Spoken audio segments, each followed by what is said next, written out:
I'm going to talk a bit about why rupture and repair is so important in parenting.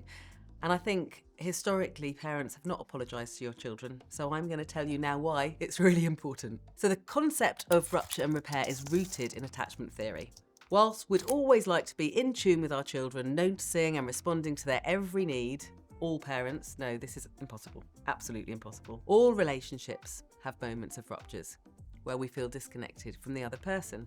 And with children, there are many ruptures in our relationship, particularly in toddlerhood, when we have to put more boundaries in place to keep them safe, and they're going around exploring the world trying to be independent. It feels like there's slightly conflicting interests at that time.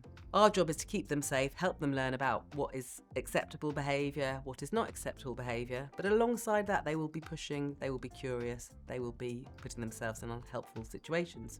When we as parents notice these moments of disconnection, when we've set a boundary, when we felt disconnected, we need to lead a repair.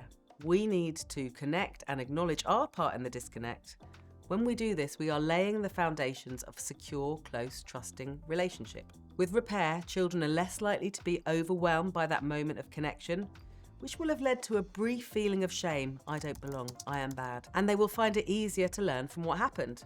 Children start to learn when we lead that repair after disconnection that it's okay to have breaks in your relationship where things don't feel hunky-dory, and it's okay for you to not like what they were doing, and that you can still love them.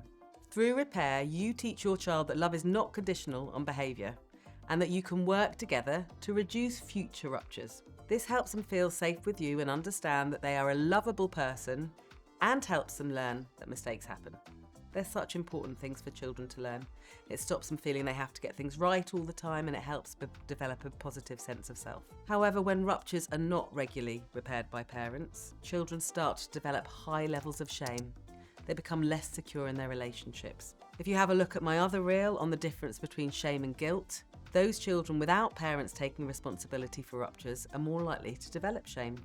Whereas those parents who make the effort to repair, their children will develop guilt. And you may be surprised to hear this, but guilt is actually a good thing. Doesn't always feel like it, but it's a pro-social emotion. When we feel guilt, we can learn. Repairing ruptures is also really important for us as parents. There's so much pressure on us to get things right as parents, but when we make a mistake and we know we can mend, if not make the relationship feel better from repairing that, it reminds us that we can make mistakes. That's okay. We are human.